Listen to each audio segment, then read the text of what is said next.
Ya. Tante kurang tengah tante. Tante ya. Iya. Kencangan tante ya. Iya, gimana? Iya. Belum. Oke, udah aku wawancara dulu ya.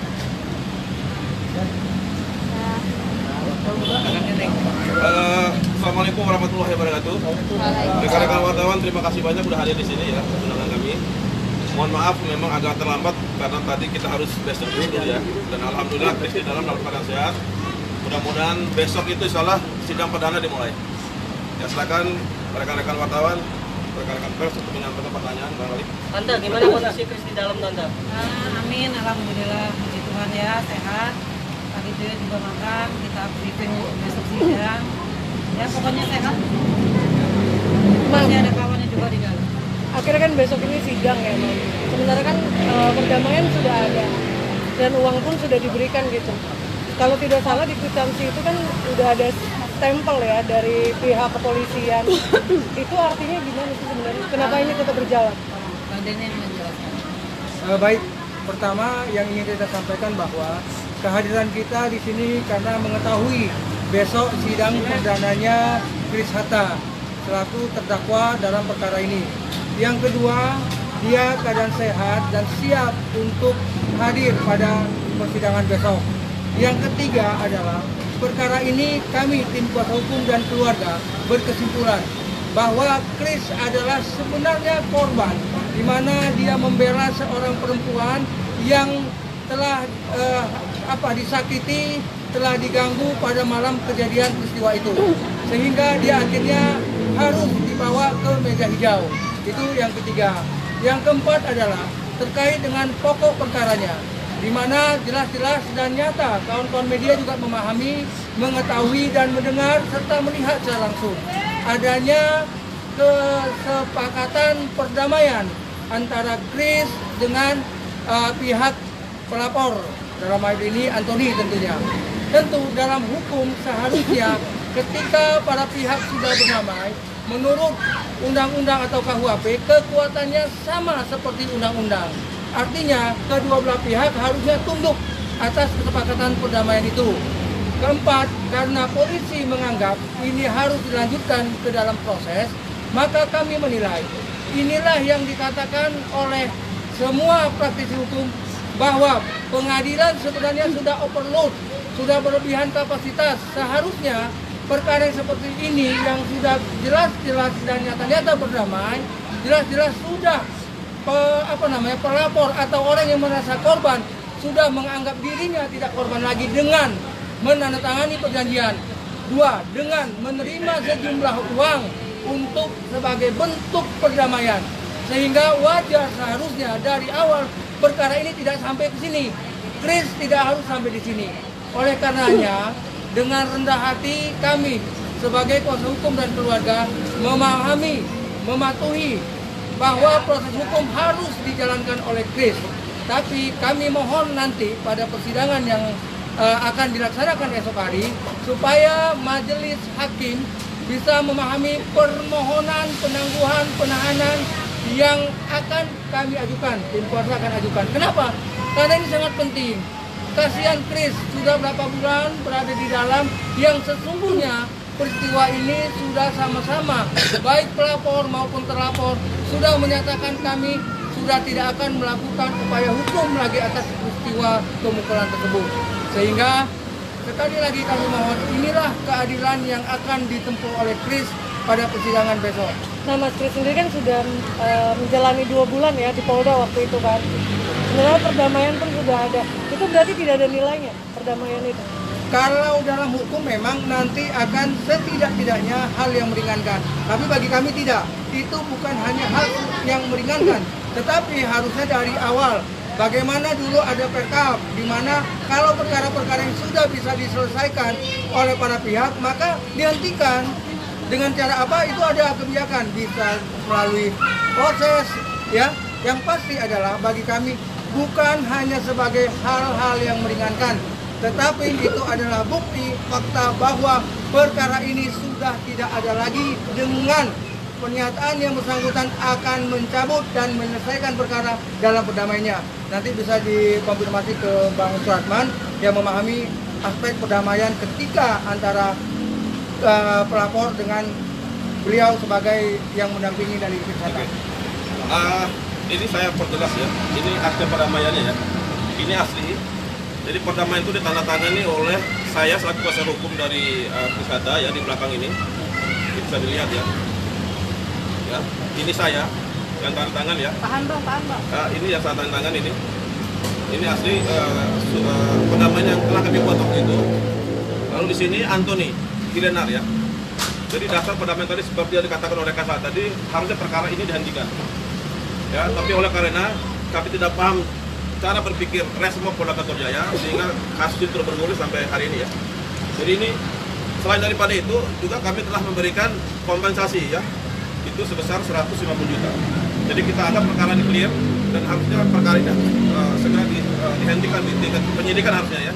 Tapi nyatanya perkara ini sampai juga masuk pengadilan, itu kira-kira. Tapi kan kalau kita bicara cabut laporan kan itu delik aduan bang. Ya. Sedangkan ini pidana murni bang. Itu bagaimana bang? Betul. Dalam hukum itu saya kira ada yang kita kenal juga restoratif justice ya. Artinya kalau masing-masing pihak itu berdamai, masing-masing memaafkan dan atas kesalahan itu, maka selayaknya lah saya kira Polda Metro Jaya seperti penyidik itu menghentikan perkara ini. Itu pendapat kami ya. Walaupun demikian, seperti tadi dikatakan oleh rekan saya, kami juga siap untuk menghadapi sidang pengadilan ini dan mudah-mudahan keadilan bisa kami dapatkan kira-kira seperti itu.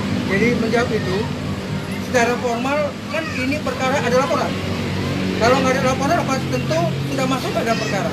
Tentu tidak kan, karena ada laporan. Nah, si pelapor dalam hal ini sudah menyatakan saya nggak korban lagi, saya sudah menerima sejumlah uang dan saya akan mencabut. Nah, apakah benar dia mencabut atau tidak? Nanti di persidangan akan kita lihat. Oleh karenanya, kami berkeyakinan, walaupun ini adalah bukan delik pengaduan, tetapi karena peristiwa ini adalah didasari adanya laporan polisi, tengok aja, menimbang memperhatikan laporan polisi nomor sekian. Nah, laporan polisi itu kan dinyatakan oleh si pelapor, sudah saya cabut Pak, katanya. Artinya, apa yang menjadi dasar sehingga perkara ini harus bergulir, itu yang kita katakan dari awal.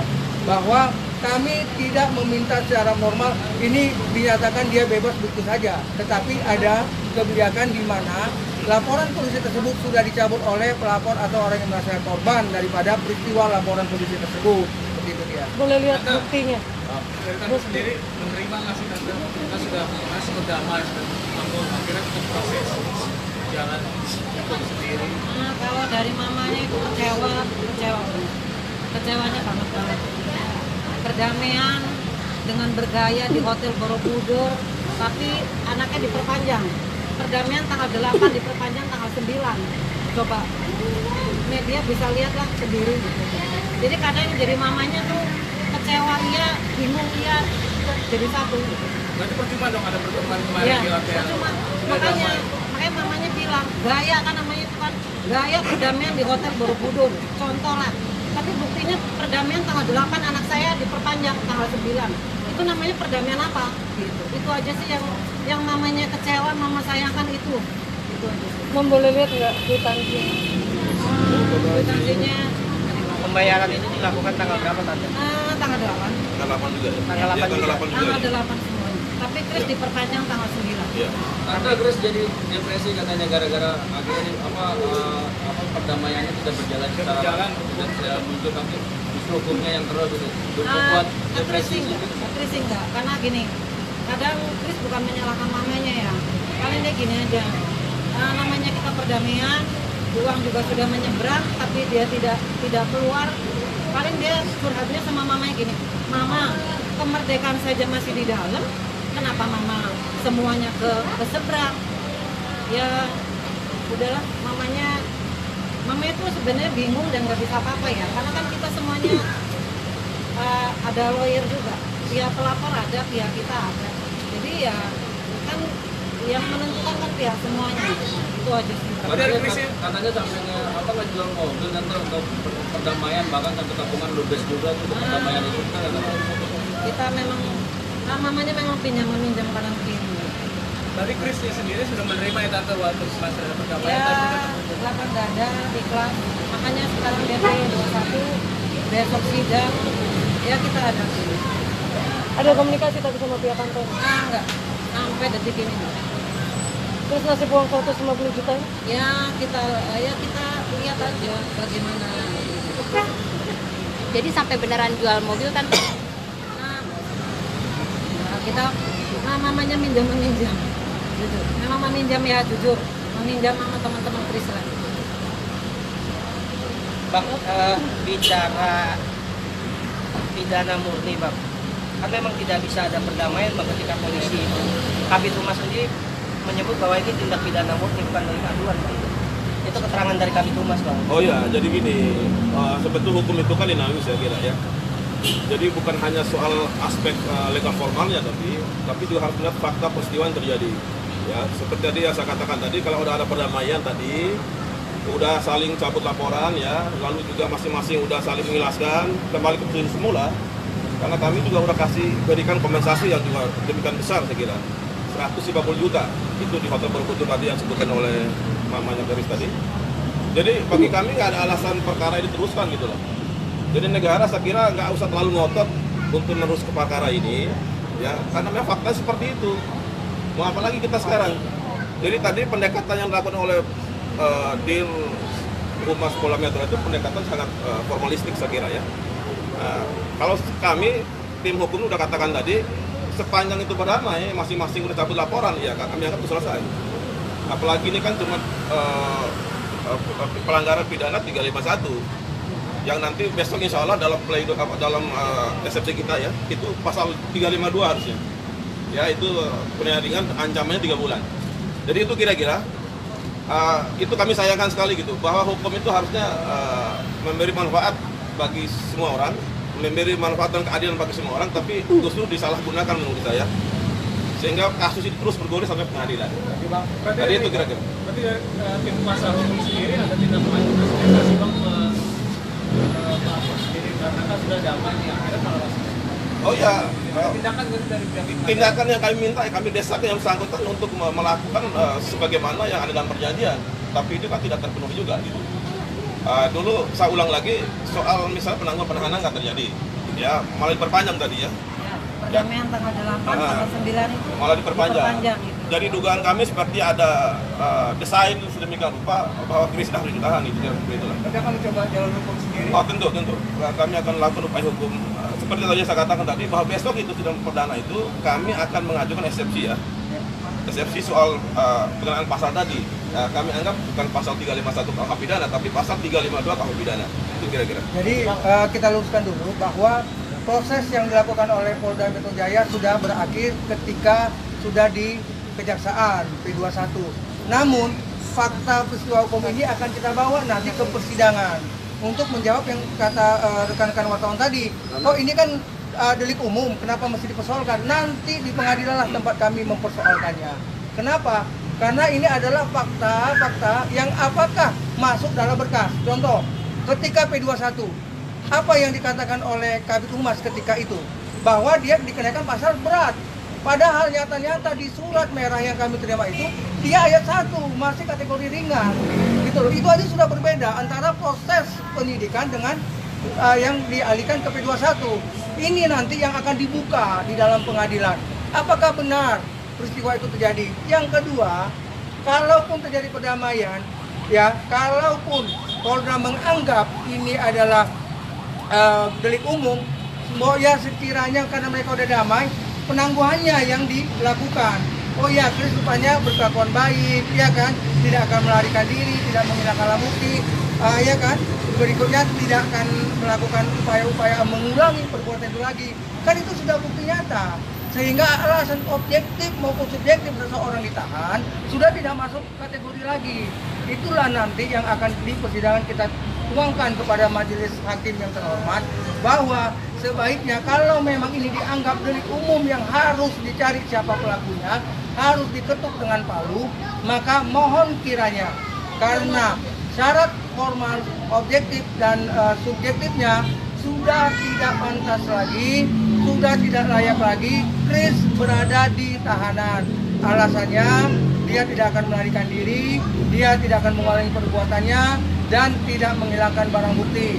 Dan yang paling penting adalah telah tercipta perdamaian antara para pihak, baik pelapor maupun terlapor. Artinya kami mohon kepada Yang Mulia besok untuk memiliki hati nurani yang luar biasa melihat perkara ini.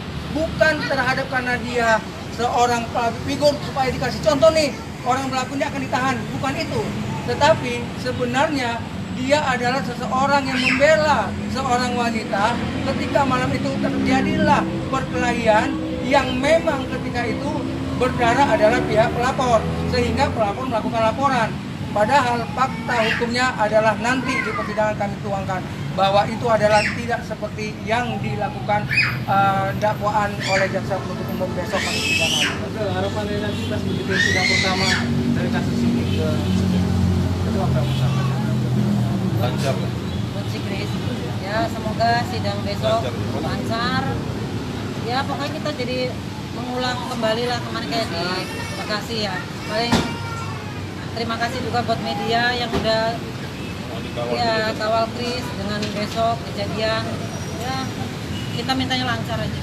Tante Chris ada minta sesuatu nggak sih sejak di LP? Nggak minta apa-apa sih. Paling hari tadi nih mamanya bawain makanan karena dia udah lama nggak makan pete ya. Jadi mama bawain pete udah itu aja. Sukaannya. Karena besok kan dia mau sidang ya. Udah hari ini mamanya masak di dapur kalian. Tapi ada keluh kesah nggak tante dari Chris sendiri tante? Ya paling deh gini, besok aku mesti panas-panasan lagi mah di bis.